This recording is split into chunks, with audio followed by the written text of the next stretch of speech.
Είμαι φαντάρος 1 χρόνο, 12 μήνο και έχω τη δικιά μου social media επιχείρηση. Έχω περάσει πάρα πολλά δύσκολα μέσα σε αυτό το διάστημα, αλλά ο μόνος που με στήριξε, δόξα τω Θεώ, ήταν η κοπέλα μου.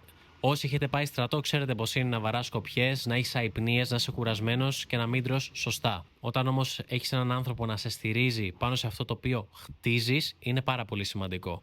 Το καλύτερο είναι ότι κανένας πελάτης δεν κατάλαβε ποτέ ότι πηγαίνω στρατό και ότι λείπω. Χρειάστηκε μόνο να του το πω. Το σημαντικό εδώ πέρα είναι να έχεις ένα καλό πρόγραμμα και να οργανώνεις σωστά το χρόνο σου. Και δεν έκατσα σε καμία περίπτωση να βγάλω Ι5 σαν αυτούς που κοροϊδεύω και λένε ψέματα ότι έχουν είτε ψυχολογικά, είτε έχουν κατάθλιψη, είτε το ένα είτε το άλλο. Γιατί νούμερο 1, αγαπάω την πατρίδα μου, άσχετα αν υπηρέτησα τη θητεία μου στην Αθήνα, παρόλα αυτά έκανα τις κοπιές μου. 2. Το θεωρούσα απαραίτητο γιατί πατρίς, θρησκεία, οικογένεια είναι ένα, είναι αυτά που κρατάνε την Ελλάδα ζωντανή. Και νούμερο 3, δεν συνηθίζω να λέω ψέματα. Ούτε στους πελάτες μου, ούτε στους συνεργάτες μου, ούτε στους φίλους μου. Είμαι πάντα ειλικρινής, όσο σκληρή κι αν είναι η αλήθεια. Γράψτε μου από κάτω που υπηρέτησες.